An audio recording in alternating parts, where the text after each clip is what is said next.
Live from downtown Lansing, you're listening to The Spartan Beat with your hosts, Corey Robinson and Justin Finn. Hey guys, thanks for joining us for another episode of The Spartan Beat. I'm here with my co-host Corey Robinson. I'm Justin Finn, and today's special guest is former MSU basketball player Anthony Ianni. Anthony, thanks a lot for joining us. How are you today?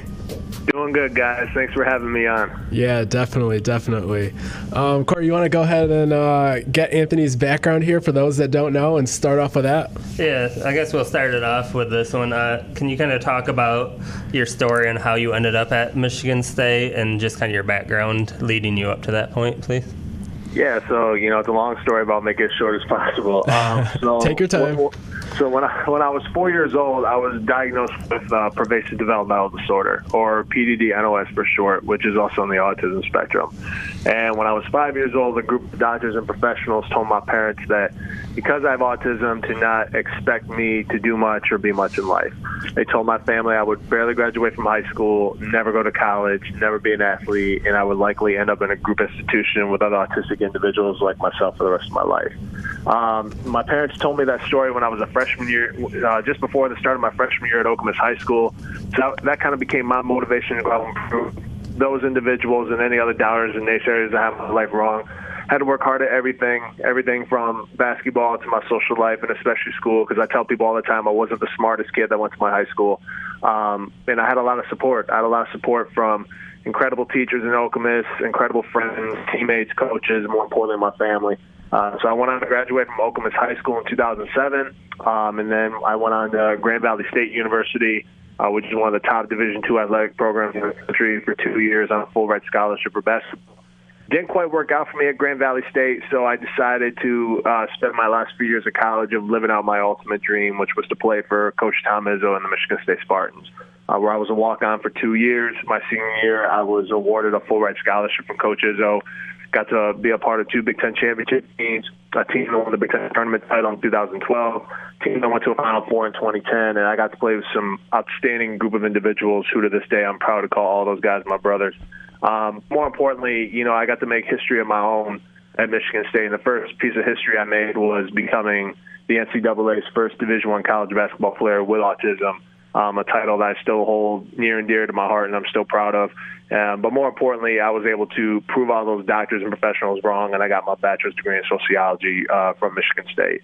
And so now I'm a national motivational speaker and autism and anti-bullying advocate. Travel all over the country to schools, conferences, universities. I talk to sports teams from time to time. I do community events. So I'm a busy guy. I mean, obviously, before the pandemic, I was running all over the place. But obviously, with things starting to settle down a little bit, the expectation for me personally is to start getting back on the road, hopefully by the end of August.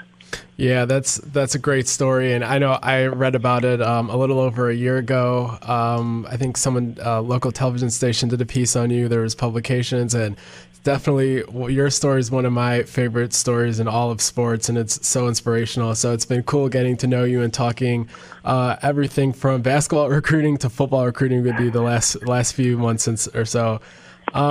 So I guess moving on and kind of diving into your time at Michigan State, what was it like to play for Coach Izzo on a daily basis? Like, what was that whole experience like?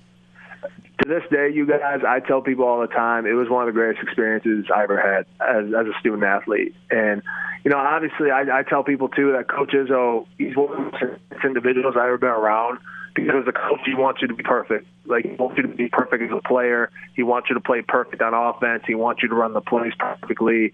He wants you to set ball screens in the exact same spot. I remember there was one time in practice where I set a ball screen in the wrong spot, and then he would stop practice and then kind of move me where I'm supposed to be. So he's an artist, man. Like, he wants to be perfect when it comes to everything, when it comes to coaching. Like, defensively, he wants you to be perfect. He wants you to rebound the ball perfect. But that's Tom Izzo, the coach. Like, Tom Izzo, the man, is, other than my own father, one of the greatest individuals that I know, because he cares so much about his players, past and current. He cares a lot about his managers, his coaching staff, the secretaries. and our film guys, like, you know, the janitors of the Relentless Tour, like, he cares a lot about a lot of people. And I think the one thing I respect about Coach Iz so much is that he puts an entire university before himself. Like, he puts an entire university of staff, faculty, student athletes before himself, because he knows that Michigan State is bigger, you know, than Tom Izzo. And so and just playing for him and getting to learn from him, but more importantly, you know, Draymond Green, you know, Day said it best. You know, you go to Michigan State as a kid and you walk out of there as a man because of everything that Coach Izzo does for you and the coaching staff does for you. So I may have learned a lot of different, you know, basketball stuff from him, but I probably learned more from him about life and how to develop your character and how to go about yourself and how to carry yourself around others in the community as well. Yeah, great stuff for sure.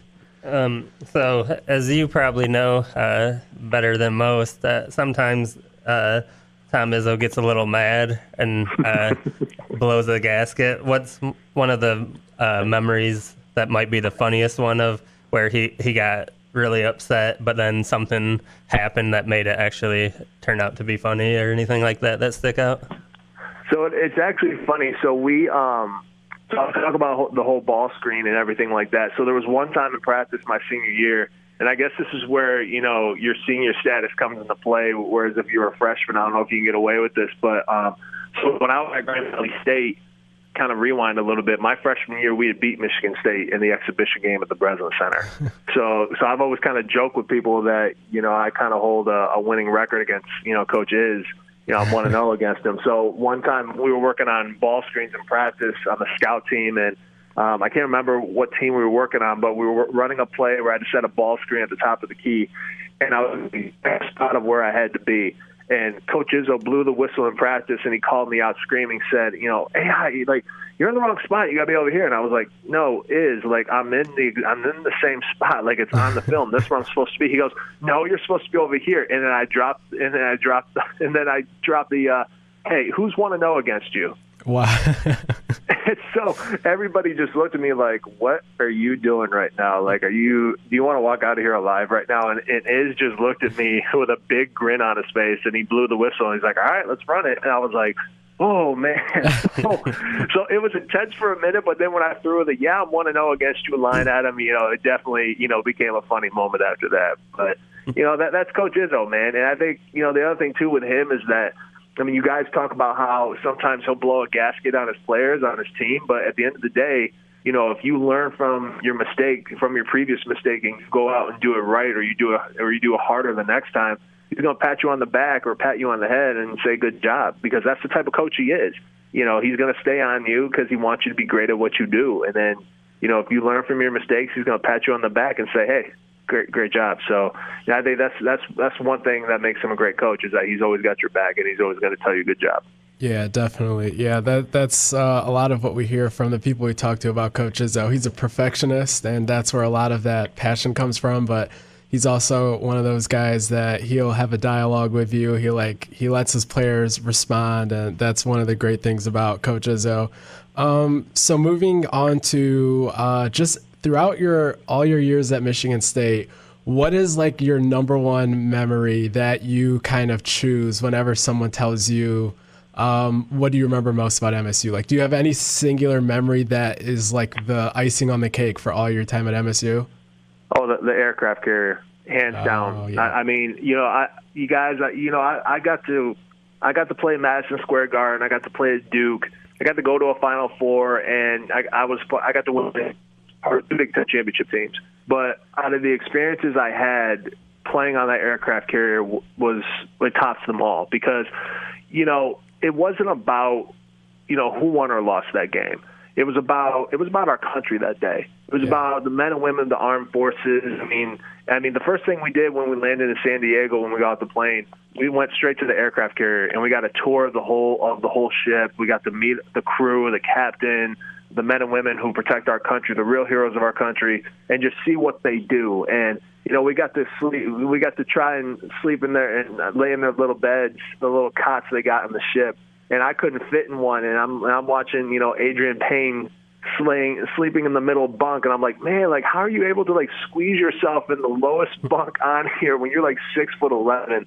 And so it was so much fun. And of course, like, you know, we got to meet President Obama and First Lady Obama, and that's something that, I mean, that's a memory that'll never be taken away from me. And me to learn about what the men and women of our armed forces do on a daily basis, to meet the leader of the free world and the First Lady. And then obviously, you know, Magic was there, James Worthy, Vince Carter, you know, Pam Anderson and Brooklyn Deckler were sitting front row behind us. Like, you know, just like all these great individuals and celebrities that were there.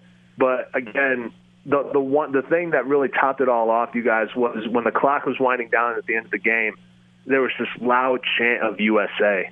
And I remember, like, we may have lost that game, but I remember just sitting there and just soaking it all in, because I was like, man, like, you know, when Mark Hollis talked about that idea, everybody was like, oh, yeah, okay, you know, where are you going to put us? How are you going to put us on a boat? Like, how is this going to work? Yeah. And then to see it come to reality, it's like, man, like, you know, Hollis wasn't kidding. Like, this was his baby. This is what he wanted to do. And as far as I know, it's the only game that was able to be successfully played on an aircraft carrier. So for us to say that we are the first and only ones right now to make that history, it was really awesome. So by far, the aircraft carrier on 11/11/11 will always be my favorite memory when it comes to my time in Michigan State. There's like a mural, actually a photograph of that inside the Breslin Center, and every time that I go in there, that's just like the coolest thing to see, with the sunset in the background and just outdoor basketball being played at such a high level. Just unreal. Very, very unique. Wasn't there a chance of rain or something that day too? And ended up holding off, and that's how we got that really cool sky that we've seen. Yeah, because throughout the day, it was cloudy in the morning, and then some of the mist from the harbor was starting to come onto the ship. So I know that was a really big concern. But then once the clouds broke away and the sun was coming through, I mean, everything was just perfect after that. So, and I think that was the other thing too, you guys, was we were able to play in a warmer tropical climate, if you will, in San Diego, whereas Ohio State and Marquette tried to do it in Annapolis the following year, which. You know, I've always told people, like, if you want to try and do those games, like, you got to do it where it's warmer and where you're not going to get a whole lot of rain. So, but, you know, like you said, you guys, you couldn't ask for a more perfect setting, especially with the way that sunset was. Yeah, definitely. So, kind of stepping away from basketball for a minute and into your personal life, since you've left Michigan State, can you talk a little bit about the work you've been doing, raising the awareness for autism and anti-bullying and all of that? Yeah, so right just before I graduated from Michigan State, our former Lieutenant Governor Brian Calley, he had heard about my story through an article on MLive.com, which was kind of like my senior day story. And it was kind of like the first time my story about being on the autism spectrum really got out. And so I didn't know how people were going to react, and actually got a good reaction to it. And so after the lieutenant governor at the time, you know, after he asked me if I wanted to speak at a nonprofit autism gala in Detroit before I graduated, you know, I said absolutely. And so I did like a 9-10 minute speech, and that kind of opened the door for my career. So that nonprofit organization hired me the next 2 months to do what I'm doing now.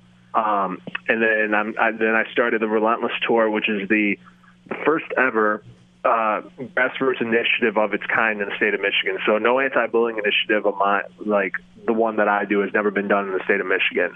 And then so the Department of Civil Rights at the time, in late 2015, they were keeping an eye on my work, and then I got the phone call saying that they wanted to hire me and to take on the anti-bullying initiative because they were looking for one at the time. So I've been working for the Michigan Department of Civil Rights the last, I can't believe it's almost 6.5 years now, and I've been traveling all over the country, going into schools, talking to grades 3 through 12 about my story growing up with autism and anti-bullying. I also do transitioning in life with autism talks at conferences, universities. I do leadership talks to sports teams, and I do community events. So it's a lot of work. But in the last 3 years, I've spoken to close to 190,000 individuals around the country in over 400 events. That's schools, conferences, and university events combined. So I stay pretty busy. Had the pandemic not happened last year, I would have spoken to over 140,000 individuals last year alone. It only ended up being 40,000 for the year, so I'm not going to complain with that number. But, you know, that just kind of goes to show you, you know, not only how much the message means to a lot of people, but how far it's getting out to a lot of different audiences when it comes to kids, adults, educators, and administrators and professionals too. So it's something you guys, motivational speaking it's a passion that I have a great passion and love for. It's the same love and passion that I have for basketball, and I kind of carry it over to what I'm doing now. So, like I said in the beginning, when we talked, I couldn't be more giddy, if you will, to really start getting back out on the road and, doing face-to-face interactions with students. Because the one thing I've seen from the pandemic is just how missed the anti-bullying message was missed in schools this year. So I'm excited to get that message back in the schools this year. Yeah, definitely. That's great work, and I know that's something you've been working very closely with, and even the basketball camps that you've mentioned in the past and stuff like that. It's great to see all the hands-on involvement you have in Michigan with all that. So that's really cool to touch on. And then speaking of the work you've been doing since MSU, one of the things that I'm really excited to dive into is the book that you have coming up. You want to tell us a little bit about what's going to be in that book and why people should read it and when it's coming out and all those kind of things? Yeah, so my book titled Centered, Autism, Basketball, One Athlete's Dream. It's basically my entire life story. It starts from basically the day I was born, kind of leading up to the day I was diagnosed, and then how I transitioned through elementary school, middle school, high school. I talk about, my days as a basketball player in AAU, some of the teams that recruited me in high school, some teams that backed away because, some schools didn't have the resources at that time to help somebody like me be successful in college. And it goes basically all the way up to my career today. And it's available September 7th, and it's available right now for pre-sale on Amazon and at iupress.com. And why people should read this book, you guys, because this isn't – the one thing I love about my book is that it's not just a one-audience type of deal. It's a multi-audience deal. It hits the autism audience. It hits the sports audience. It hits people who love inspirational stories that give people hope. And so from a media and marketing perspective, I think that's the one thing I love about my book is that it can hit different marketing in different places all over the country and perhaps, internationally, hopefully. But I think this is a book, you guys, that'll give a lot of people not just guidance, but it'll give people a lot of hope and inspiration to those who need it. And, it's funny, Ray Weathers, who was one of Coach Izzo's first grade players, 26 years ago, my redshirt junior year, Ray was back practicing with us and getting his degree. And after practice, one of our managers came up to us and had told me that Ray Weathers had called me a Rudy of the Michigan State basketball program. And to me, I took that as a big compliment because Rudy's one of my all-time favorite movies. And, that's what I kind of want to be. I want to be this generation's Rudy. I want to be this generation's underdog story that people can get behind and people can run with. And that's what this book is. That's what this book provides. And, a couple people that we sent our official copy to in the media right now, they say it's pretty darn good. And I'm not just saying that because I wrote it myself. I'm saying it because that's what people told me. And so I'm hearing a lot of great things about it. And I'm really excited and looking forward to other people reading it, including you guys, and seeing what definitely. you think. I can't wait to order that pre-sale right after the show ends. And I know one of those people you were talking about is Nick Saban. I saw you tweet out his review, so that was really cool to see for sure. Yeah, so I got Saban wrote the blurb, Jay Billis, Allie LaForce, Dr. Temple Grandin, who's one of the most famous individuals in the world with autism, and Armani Williams, who's the first individual NASCAR driver ever to have autism. So I got a pretty good starting five, but I'm definitely pretty blessed to get Coach Saban his words, and like I said, guys, I'm excited. I'm excited for people to read it. I'm excited to see what people say. Definitely. Well, I guess sticking with the football theme, I think many people probably know that you're like a true Spartan and you love everything about it. You support all the teams. But for football, I know you're a huge fan. We actually talk quite a bit about. We probably talk football more than we talk basketball, honestly. Right, definitely. So what's kind of your thoughts on what you've seen from Mel Tucker so far, even though it's kind of clouded with not being able to have recruits on campus and all of that? or spring ball. I think he's done a great job so far. I mean, he's brought in, I don't know how many guys from the portal. It's got to be close to 18 guys. But I mean, he's done an incredible job bringing in talent. That's for sure. I mean, you look at guys like Harold Joyner, who we could have gotten 2 years ago, and now he's here. He's a really talented running back. The Walker kid out of Wake Forest. I mean, he's everything I've seen and heard. Like, he's going to be a good player. So they got a lot of good talent there, and I know there are folks out there that are trying to get used to the new Michigan State, if you will, because we were so used to Mark Antonio's program and the way he did it.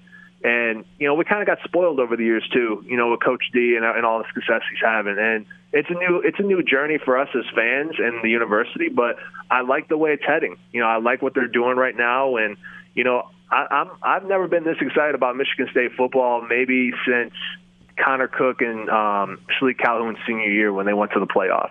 I mean, that's how excited I am, because I'm excited to see what this team can do with a full, spring ball, which is what they got. I'm excited to see what they can do with a full summer workout and then a full, preseason, workouts and practices, and then they just let them go. So I'm excited. I'm not gonna make any win-losses predictions right now, but as a fan, like, I couldn't be more fired up to see what Mel Tucker and his guys can do this year.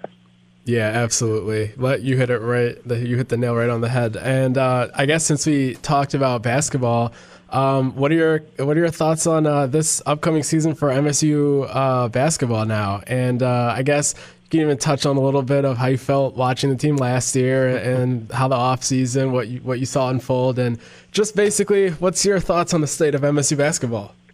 Well, before I get into, my thoughts on this upcoming season, let's start with last season. Yeah. Obviously, it was really tough, because, I mean, going through, the COVID pause that the guys had, and then they get right back into it, and they look a little sluggish. And then, when their tournament hopes were on the line, they got the wins that they needed. But it was tough to watch. And then you look at a team like UCLA who beat us that went on to the Final Four. You always have those, that could have been us, what if type of deals. But, as a former player, it was tough to watch because there were some things that I saw from the team that, I've never seen from a past Michigan State team. From a toughness perspective, I thought that was missing a couple times this year. That's just my opinion. I felt like leadership-wise, I thought that was lacking a little bit.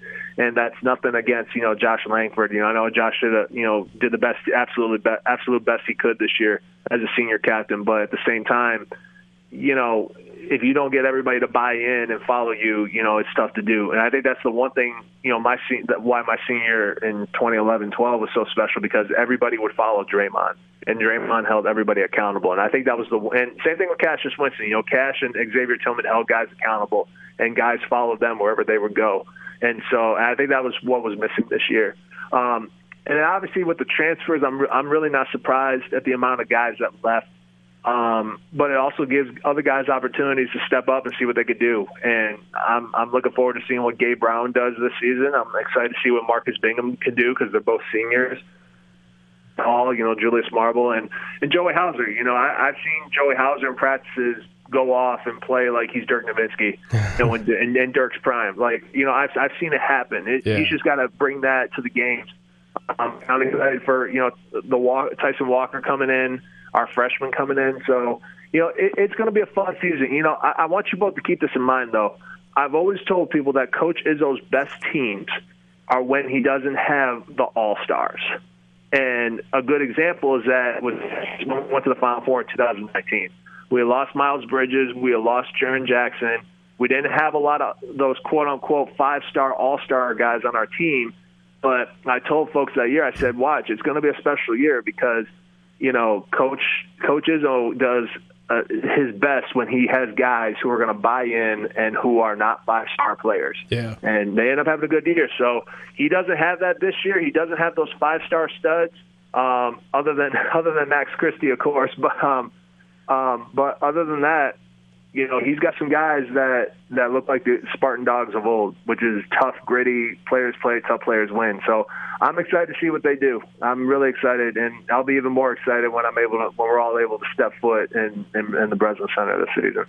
Yeah, definitely. So speaking of that toughness, that's something that I think is actually probably been lacking a little bit the last few years compared to what the standard is at Michigan State. So I think if we can get back to seeing that, and I think Tyson Walker, Jaden Akins are a good start because they're both tough-minded point guards that want to play defense. So I think that would be a big start for them. But then one thing that hasn't really been discussed a lot this offseason yet, what's your thoughts on them bringing in Doug Wojcik as an assistant coach over from as an assistant coach over from the recruiting role, and what do you see him adding to the team?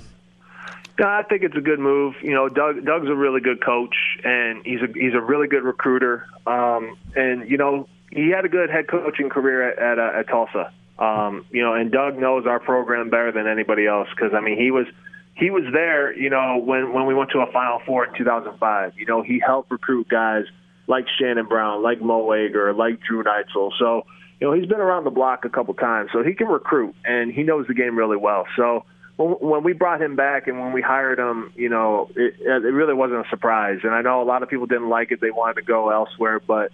You know, I thought it was the right move because, again, Doug's a really good coach. He's a good guy, and he knows the game really well, and he's going to recruit his butt off. So, you know, I was sad to see Coach Fife go because Fife is my guy, but, you know, I know Fife's going to have great success at Indiana, just like how I know Doug's going to have great success being back in Michigan State. Yeah, definitely. And I know, like, covering from the recruiting side, guys like Max Christie had been saying a lot of great things about Coach Wojcik.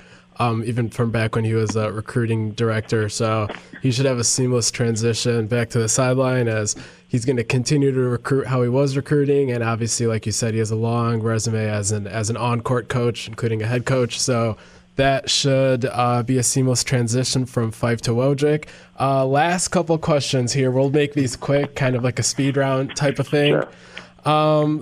What's the best road environment you played in your college basketball career? Hands down, Mackey Arena. I mean, that place is just so loud, and every time they play Purdue's fight song, that whole place starts getting up, clapping, and singing in unison. I didn't see that at any other arena, so Mackey Arena, hands down, one of my favorites. Yeah. Best place to eat in East Lansing in the time you were here? Oh, Mena's, hands down. Mena's or Goombas. Okay. Mena's or Goombas. Okay. And funniest teammate that you played with at Michigan State? Adrian Payne, no question. AP was a goofball, man. And I'll tell you guys this really quick story. So yeah, definitely. We were in the Sweet 16 in Phoenix, and for whatever reason, AP would always listen to the Rocky theme song, "Gonna Fly Now." So the night before, 2 nights before we were playing Louisville, you know, Coach Izzo took us out to dinner, and he gave us the choice if we want to walk back to the hotel or if we just want to ride the bus back. So the story is somebody started playing a Rocky song, and here was like this giant big city hall in downtown Phoenix with these steps that look like the Rocky steps. Yeah. They started playing the Rocky song, and AP started running up those steps and started mimicking Rocky Balboa. And I was like, oh, jeez.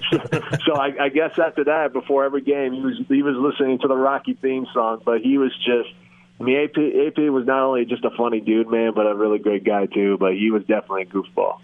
Great. Awesome talking to you, Anthony. That was a lot of fun. Everyone, make sure you go and check out Anthony's book. The pre-sale is available now, coming out in September. Thanks a lot for joining us, Anthony. Really appreciate it. Thanks, guys. Appreciate you. And with that, we're going to go ahead and go to a break, and we'll be back to discuss some recruiting right after this. A sense of purpose, a higher calling, essential to our children's future. We call it our passion at Dean Transportation.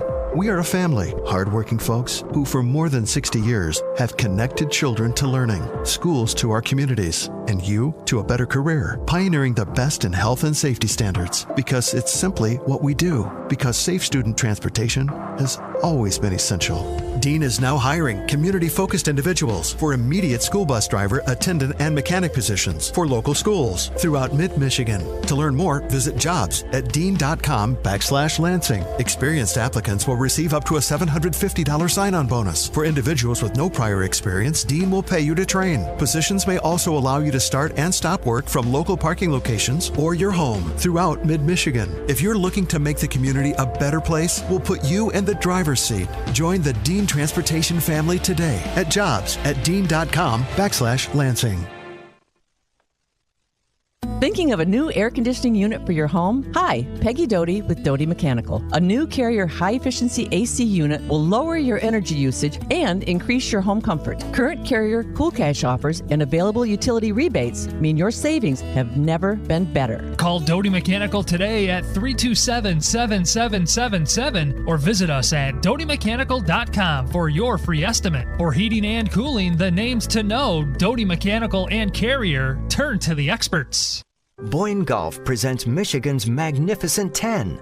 10 extraordinary courses set among 3 incredible resorts with plenty of wide open spaces where the extra long days let you play and play and play.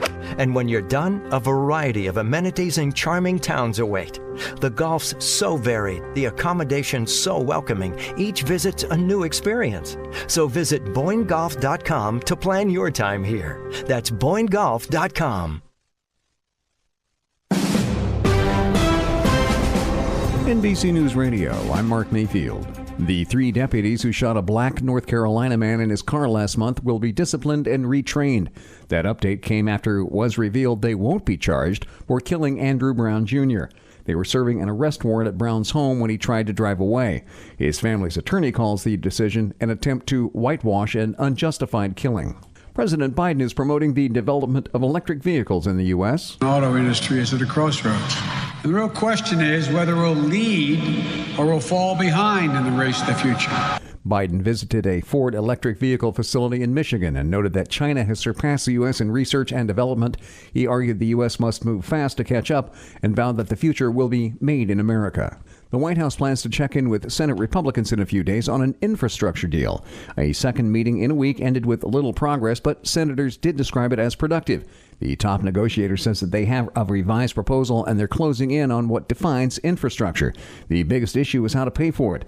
The GOP is against President Biden's plan to raise corporate taxes. The House hopes to pass the deal on July the 4th. Republican leadership in the House urging members to vote against a measure to create a commission to investigate the January 6th attack on the U.S. Capitol. Brian Shook has more. GOP Whip Steve Scalise says the leadership recommends a no vote when the measure is taken up Wednesday. They also want the commission expanded to include the 2017 shooting at a GOP congressional baseball practice and the deadly attack on Capitol Police in April. I'm Brian Shook. And people in Louisiana are being told to stay safe and prepared as more severe weather hits this week. Lake Charles alone saw almost 18 inches of rain in 24 hours, while Baton Rouge had 50 roads underwater. Flash flooding buried cars and led to hundreds of rescues. There were at least 5 possible storm deaths. You're listening to the latest from NBC News Radio. The Spartan Beat. Everybody that's panicking and about a down year, there'll be no down years here. Spotlight Radio Network. Thanks for joining us again after the break. We talked to Anthony Ianni in the first half of the show. Now we're going to dive into some recruiting. The past week or so, lots of kids have scheduled some unofficial visits. A lot of guys are starting to get ready to take advantage of the dead period ending here next month in June after over a year, almost a year and a half of there being a dead period. 2022 kids are scheduling official visits. 2023 kids are scheduling cross-country driving tours with their family. In-state kids are making unofficials as well. We're just going to run through some of these recent developments and just touch on all of them real quick. I guess we can start off with the official visit that was booked today that you had the scoop on today, Corey. That's 2022 four-star defensive tackle from Essexville Garber High School, and that is Alex Van Sumeren. His brother is Ben Van Sumeren, and he enrolled at Michigan State last week. He was the transfer from Michigan. Alex was committed to Michigan, decommitted. They're no longer in the picture. Basically, the competition right now looks to be Clemson, maybe Alabama and Penn State as well, but Clemson is the school that is right up there with Michigan State, neck and neck. So, Corey, you want to talk a little bit about the visit that you broke and just where we feel his recruitment's sitting? Yeah, definitely. For the visit, he was the guy that we knew that he was visiting Michigan State in June. He was undecided whether how he would go about it, whether he would use an unofficial visit or if he would take the official. So by him going with the official visit, that tells me that he's definitely looking to wrap this up before his senior season, which was kind of the plan. He's a kid that doesn't seem to be all that big into recruiting. He wants to get it done and just focus on working. But yeah, so to get him on campus right away is huge. I mean, I think you could argue he's probably the biggest fish on the line for the coaches in 22. So to get your top guy on campus so soon, that's a great development with him. What he's got kind of standing out for him with Michigan State is just the connection that the entire staff reaches out to him. Head coach Mel Tucker, Ron Burton, but it goes beyond those two. You got Scotty Hazelton, Chris Kapilovich. I mean, you got like the whole staff, the recruiting staff. So he's been made a huge priority. And then they've done a great job of showing him how he would fit into the defense. And the track record they have of developing players. So that's something that's really stuck out for him. Obviously, competition for him is high when you have Clemson and Alabama legitimately having him as a plan A at defensive tackle. That speaks a lot about how much talent he has as a player. I do think, I mean, it's obviously a battle. Justin talks about Clemson a lot. Whenever we talk about him in private, he always mentions Clemson, and that looms. I think Michigan State's in a really good spot with him, but obviously they're going to go against the best of the best and have to win that fight out. And having his brother Ben here helps, but that's not everything. This is going to be a recruitment that's going to come down to Alex and the Michigan State staff, and if they can make him feel like Michigan State is the spot to be along with his brother. Yeah, definitely. One of those battles that you don't really think of Michigan State in years past competing in, but now with the new staff here and them not really being afraid to battle anyone for them, this is one that they have prioritized and that they expect to win. So we'll definitely see how that pans out. And we had the chance, like we've talked about in the past, to talk to Alex and his dad at the MSU spring game for quite a while. They're going to make a smart decision. They're looking at all the variables involved.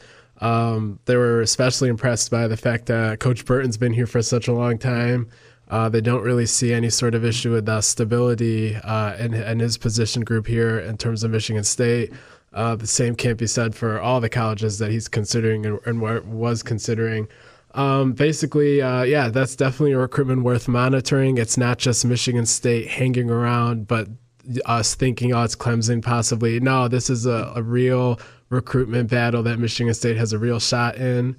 I guess moving on, just now we're going to run through in order of the visit dates as they've been set. So the dead period ends on June 1st, and on that very date, Gavin Brocious, who was the second kid to commit to Michigan State in this cycle, the Arizona offensive guard, him and his mom will be making it to Michigan State. I know, Corey, you broke that story as well.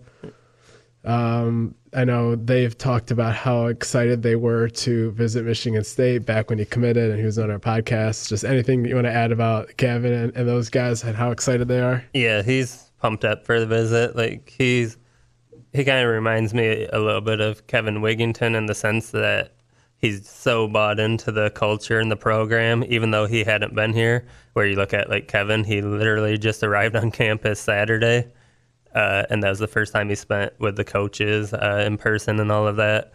But Gavin's really similar, except he'll get to actually visit the coaches before. Yeah. But yeah, he's really pumped up to get here, check the spots out. And then he's already talking about if there's other players on campus, he's going to be recruiting them to kind of show them that this is the spot for them and that they're building something special. But yeah, he's definitely excited, and then he's going to come back during the season as well to check out a game. I wouldn't be surprised if that's the Michigan game. Just having them at home, that makes a lot of sense. Mm-hmm. And then he'll probably come again in the winter before. So he's someone that plans on getting up here quite a bit. He's a big hunter, too, so I wouldn't be surprised if he finds the time with his dad to get up here and go hunting as well. Yeah. And so speaking of someone that also might be here around the same time that he might get a chance to recruit if their time here overlaps, and that's a June 2nd unofficial visit from 2023 offensive line recruit Cole Dellinger. Cole's brother in the last signing class signed with LSU. Those guys are from Clarkston. Very good offensive lineman his brother was. And Cole seems to be just as good. He's ranked as the 4th best player in the state of Michigan in 2023 right now by 24/7. Just told Corey recently, here a few hours before recording, that he was going to be visiting Michigan State on June 2nd. He was also here for the spring game on April 24th. So he will have visited Michigan State twice in a span of 50 days. Obviously, this visit being different because he can actually talk to the coaches and whatnot. So that's a in-state top 5 kid that Michigan State should be in the thick of things with for the next year or so. Probably too early to tell if there's a leader, but for the time being, it's safe to say that that's definitely a recruitment worth following. Yeah, definitely. Like you said, it's early in the process, but I don't think anybody is out to a bigger lead on him, if you could call it a lead this early, than Michigan State. They constantly speak with him multiple times a week already. Even with the restrictions, they're able to keep a pretty constant communication line going with him. That's definitely one of the guys that Coach Cap is all in on, and you can tell that that's a guy that he identified early and said that this is somebody that I really want to get into the 2023 class. Definitely. And then moving along the timeline, we have June 6th, and on that day, Elliot Washington has scheduled an unofficial visit that you were able to confirm. That is, Elliot Washington is from Venice High School, where Charles Brantley is from, and he has recently gotten offers from Florida, Georgia, Florida State, Ohio State, Oklahoma, South Carolina. Basically, his recruitment has blown up here in the past few months. Really fast kid, I believe. And actually, at the last track meet that he posted a picture of on Twitter, he was wearing Michigan State gear from head to toe. I believe it was a Michigan State shirt and a Michigan State hat. So Michigan State seems to be in the picture at least. And now with him scheduling this visit, that seems to confirm that. Any more insight on Elliot Washington and maybe what they're recruiting him for and like just what kind of player he is?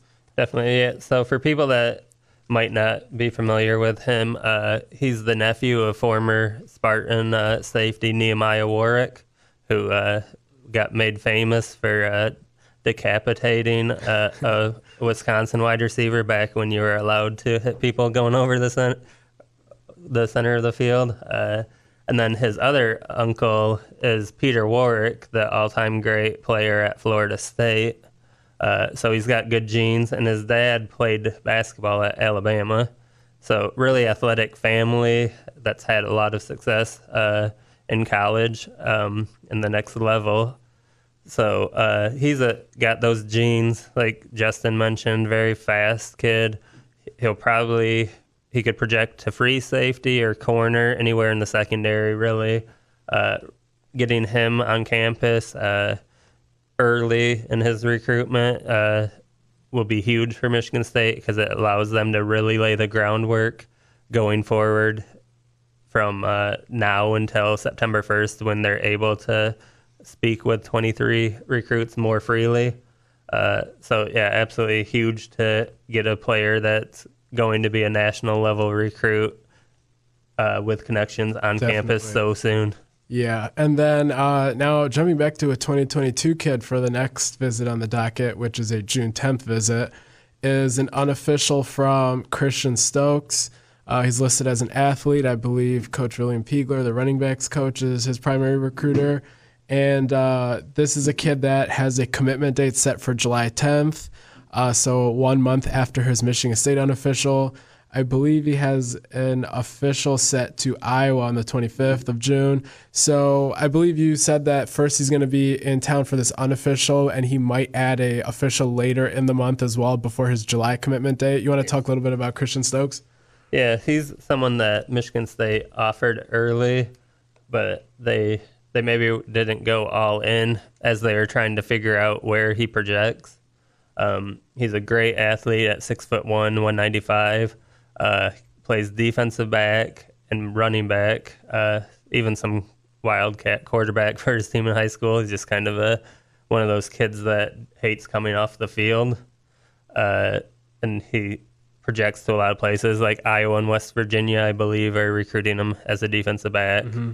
Michigan State, they kind of found him as maybe a running back option, but he also, would have that flexibility. If he was to come here, he could go to defensive back and be totally fine.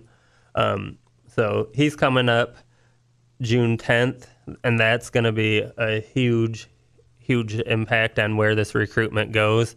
It's either going to be, all right, it didn't work out for both sides, and that's the end of it, ahead of his July 10th commitment, or he's able to come here, get around the coaches. He's going to do a test for them, do some testing numbers for them, which is something new that the NCAA is allowing this year. And he's someone that absolutely does amazing work in the gym and the track field, all that, as well as the football field. So I think he's someone that's going to test really well, and they're going to see his character, and that's going to be a chance where you're probably going to see this recruitment get accelerated to try and get him back on campus again for an official visit ahead of his July 10th commitment, which he's pretty locked in with. Yeah. As far as where his recruitment's at right now, Iowa and West Virginia seem to be the two main ones. They've stuck with him pretty well and made him a priority the whole way through. But obviously Michigan State offers that home team thing, and he likes what they're doing here, and he likes the honesty of the coaches. As far as where he ends up, though, it'll be interesting over the next couple weeks. Yeah. But he reminds me, I'm not, as some of you guys know, and maybe it annoys you, I'm not huge on blowing Michigan high school recruits up as much as maybe you like sometimes. But he's actually someone that I really like, and I think he's under-recruited. He reminds me of that Iowa kid that, like Desmond King in the past, Alaric Jackson, the defensive tackle, Johnson, I forget his first name, from Michigan, where you could see that these were good football players, and maybe they weren't prioritized enough by the in-state schools, and then they had some remorse once they got to college. I kind of put Stokes in that same category, that he could end up being one of those recruits where if you don't get him, you look back in a couple of years and are kind of kicking yourself. Yeah, so that's actually an interesting recruit, as he actually has a date set, and it's within the next 2 months, and Michigan State's going to get a chance right before that date to at least host him once, and he's an in-state kid, so a lot of guys that follow recruiting will be interested in that for even that reason alone. The next kid that we have on the docket is a June 26th or 27th visit from offensive tackle Peyton Kirkland. Kirkland is a 4-star, and he's from Orlando, Florida.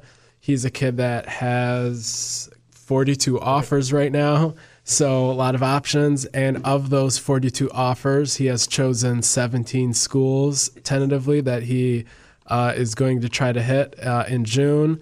Some of them are the usual suspects like Georgia, Clemson, Florida State, and then Alabama as well is mixed in there. And all of those visits will be taking place before the Michigan State one, as the very, very last stop on his trip is in East Lansing, as the last 3 places he'll be visiting are Ohio State, Michigan, and Michigan State.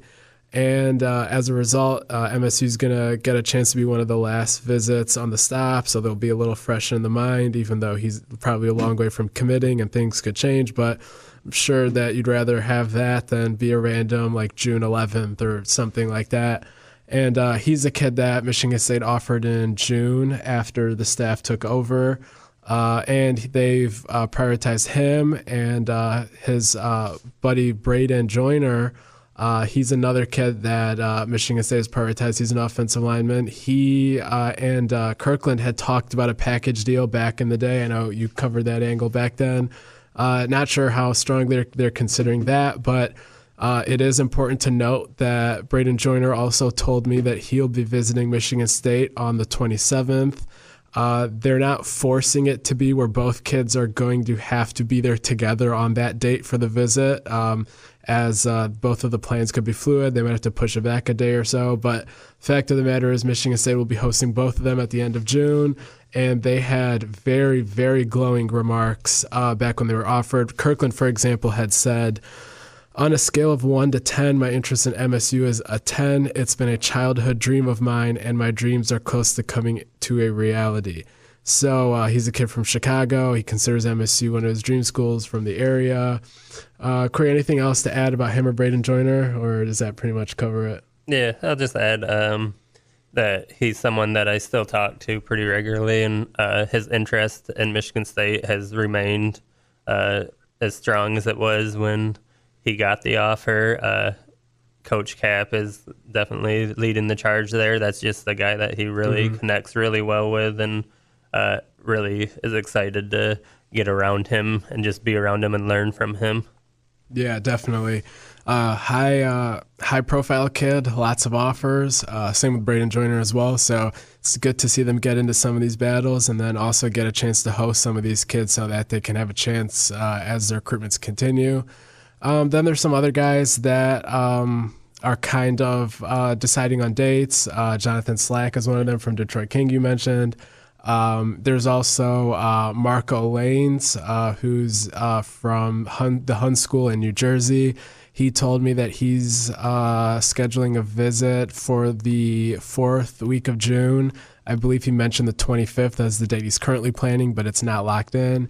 But basically, we'll have all of those developments over on Spartan Tailgate as the days continue. And so make sure you definitely go ahead and check out the site. Make sure you subscribe so you can get all the content that's in the VIP thread. Definitely encourage you to do that. That's where we report all these things in real time, even much more than we get to cover in the show. And even beyond that, beyond the recruiting visits and stuff, you're going to be able to get recaps on, in addition to the unofficial visits, you're going to be able to get the recaps on all the official visits. That would be huge here in June. Beyond that, we can also touch on the fact that it's finally been reported that Itavion Brown, or in other words, Tank, has been officially acknowledged by the Michigan State Athletic Department.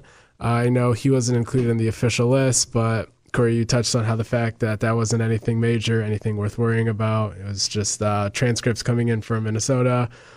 So that would be great to see that finally, that put a bow on that.